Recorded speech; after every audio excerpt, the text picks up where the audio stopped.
Donc ce qu'on va voir ensemble maintenant, c'est le fait de ne faire confiance à personne. Donc ça, je vais le répéter très régulièrement. Vous avez vu, hein, c'est même l'intro de ma vidéo. Et si c'est vrai dans la finance traditionnelle, c'est encore 1000 fois plus vrai dans le monde des crypto-monnaies.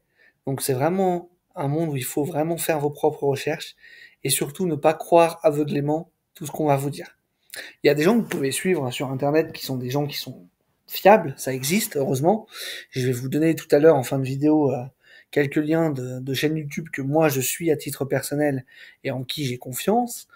Alors, je ne fais pas confiance aveuglément non plus, mais voilà, j'ai eu l'occasion de vérifier en tout cas sur plusieurs mois que ce qu'ils disent, bah, c'est plutôt des bons conseils et qu'ils disent pas trop de conneries de manière générale.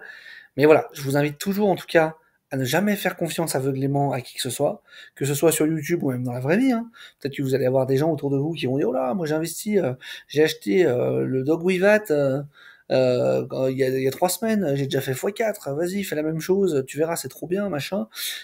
Faites attention, parce que souvent c'est des gens qui vont pas trop savoir de quoi ils parlent non plus. Vous allez les suivre en voulant faire la même chose qu'eux parce que pour eux ça a marché, mais peut-être que pour vous ça ne marchera pas. Et derrière, ça peut même avoir aussi des conséquences dans la relation que vous avez avec ces personnes. Donc faites attention, prenez vos responsabilités, faites vos recherches, ne suivez jamais aveuglément ce que va vous dire une personne, que ce soit sur Internet ou même dans la vraie vie. Et surtout que sur Internet, c'est encore pire, puisque certains vont avoir plus que des biais, et on va en parler dès maintenant.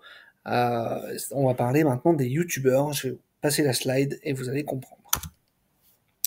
Donc, faites très très attention aux youtubeurs qui vont vous recommander des projets, quels que soient les youtubeurs. Il y a même un youtubeur que je vais vous donner en fin de vidéo, qui lui, des fois, fait la promotion de certains projets. Faites extrêmement, extrêmement attention à ça. Pourquoi? Parce qu'en fait, ces youtubeurs qui vont vous recommander des projets, ça peut être pour plusieurs raisons. Il faut toujours vous demander quel est l'intérêt pour la personne de me recommander ce projet.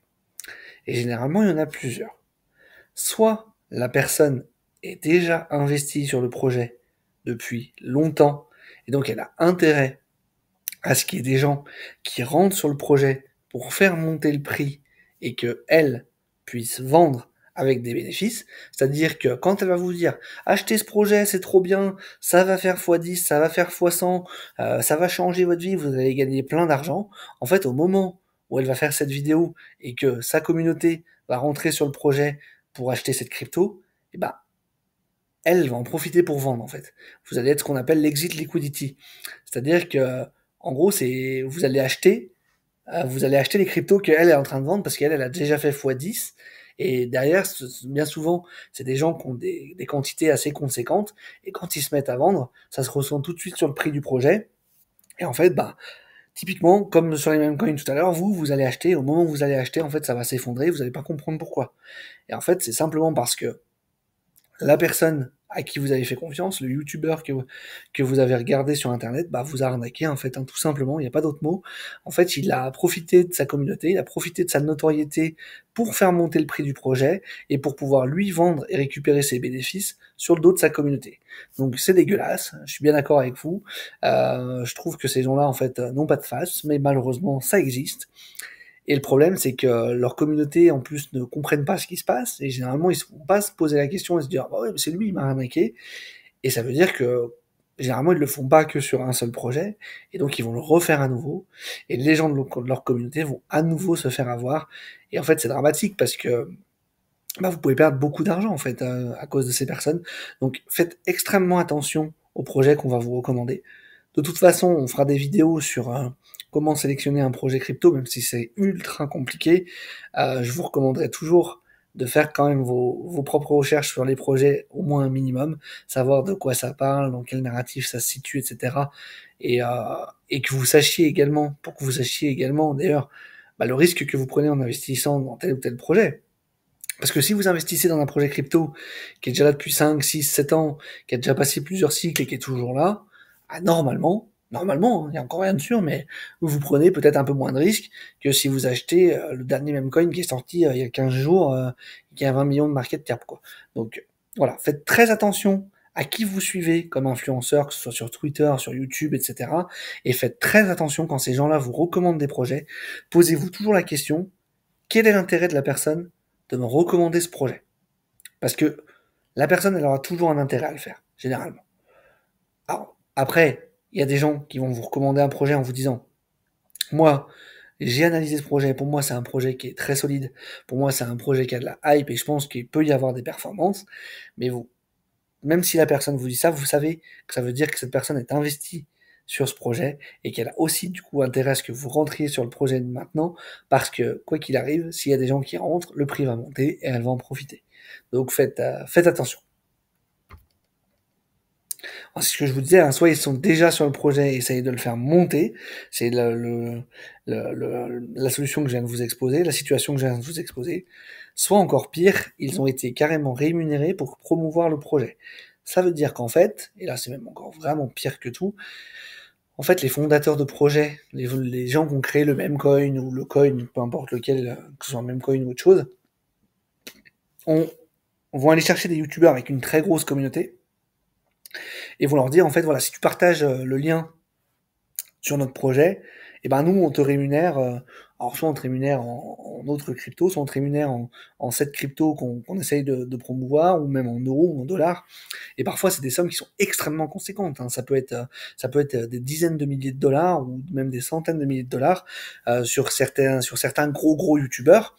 Et en fait ces youtubeurs là vont vous faire la pub de cette nouvelle crypto-monnaie révolutionnaire qui va faire fois 1000 dès que ça va sortir, parce qu'en fait lui a été payé pour le faire.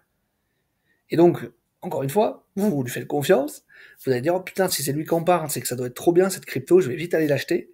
Et en fait, quand vous allez aller l'acheter, bah pareil, vous allez être plein à l'acheter, donc ça va monter, ça va être merveilleux. Sauf que d'un coup d'un seul, en fait, les fondateurs du projet, le youtubeur en question vont se mettre à vendre, le prix va dégringoler en cascade, et vous allez même pas avoir le temps de comprendre ce qui vous est arrivé, que le projet aura perdu 95-99% de sa valeur, et ça remontera jamais. Et vous, vous avez perdu l'intégralité de vos fonds. Donc faites attention. Et au-delà de ça, il peut y avoir également des gens qui ont une chaîne YouTube et qui créent eux-mêmes des projets. Et donc, bah, on est sur le même schéma que celui d'avant, hein.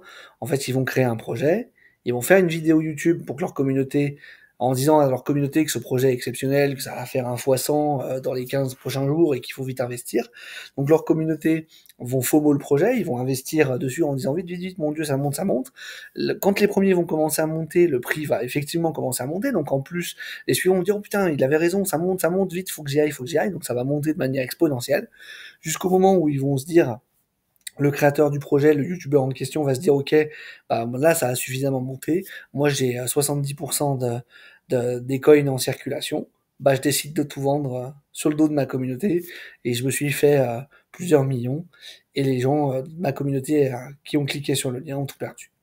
Voilà, donc c'est malheureux, mais malheureusement c'est la majorité des youtubeurs qui vont vous parler de crypto qui pratiquent ce genre de pratiques justement. Et donc faites extrêmement attention. Moi, c'est quelque chose vraiment, je vous le certifie. Mais alors là, je sais qu'il faut jamais dire jamais, mais là pour le coup, je peux vous dire que je ne ferai jamais ça. Jamais, jamais, je ne ferai ça. Enfin, pour moi, ces gens sont des voleurs, en fait, des arnaqueurs, et c'est absolument pas ce que je veux être. Mon but avec cette chaîne YouTube, il est d'essayer à mon petit niveau d'aider les débutants, d'aider les gens à essayer d'apprendre les bases de l'investissement et de leur apprendre à gagner un peu d'argent grâce aux investissements. Et vraiment jamais je ne partagerai de liens de projet où je serai payé pour le faire, ou alors si vraiment un jour je fais de l'affiliation par exemple, ce qui est complètement différent, croyez-moi que je le communiquerai de façon très très claire et très transparente, mais jamais je vous proposerai d'investir sur le dernier meme coin à la mode parce que j'ai eu un lien et parce que les fondateurs de projet m'ont contacté pour me payer, pour que j'arnaque ma communauté, puisqu'en fait c'est vraiment ça. Ces gens sont payés pour arnaquer leur communauté, qui sont des gens qui leur font confiance. Et moi je trouve ça vraiment dramatique. Donc vous voyez, et pourtant vraiment sur YouTube, je vous dis vraiment de faire attention. Pourtant, vous voyez, là, on est sur YouTube, et vous pouvez vous dire, c'est quand même bizarre, hein. Le mec fait des vidéos YouTube et il nous dit de pas croire ce qu'on lui dit sur YouTube. Donc c'est paradoxal, effectivement. Après, moi, jusqu'à preuve du contraire, même si je viens seulement de lancer ma chaîne, j'ai jamais chillé de liens de projets pourris à ma communauté pour les arnaquer. J'ai jamais d'ailleurs chillé quoi que ce soit, j'ai jamais vendu quoi que ce soit et j'ai jamais suggéré quoi que ce soit à qui que ce soit. Je donne des conseils de manière large, des conseils de base pour que vous ayez des connaissances et je cherche absolument pas à vous vendre quoi que ce soit actuellement. Donc voilà. Dans tous les cas, je vous invite toujours, quoi qu'il en soit, et quel que soit le domaine dont il en parle, à ne jamais faire confiance aveuglément à quelqu'un que vous ne connaissez pas en plus, et à toujours faire vos propres recherches, et à toujours aller rechecker l'information ailleurs par 2 fois, par 3 fois, par 4 fois, et à faire vos propres recherches par vous-même pour confirmer que ce que vous avez entendu c'est véridique, et au fur et à mesure du temps, quand vous allez commencer à suivre des youtubeurs et que vous allez vous rendre compte une première fois bah, que ce que vous a dit c'est vrai, puis une deuxième fois, puis une troisième fois, puis une 10e fois, puis une 15e fois, au bout d'un moment, vous allez peut-être vous dire, bon bah voilà, lui, au global, je peux quand même lui faire confiance. C'est pas pour ça qu'il faut lui faire confiance aveuglément et qu'il peut pas dire de conneries un jour, mais globalement, vous savez que vous pouvez plus ou moins vous fier à ce qu'ils disent, tout en restant toujours maître de vos décisions et toujours en allant toujours vérifier l'information par ailleurs.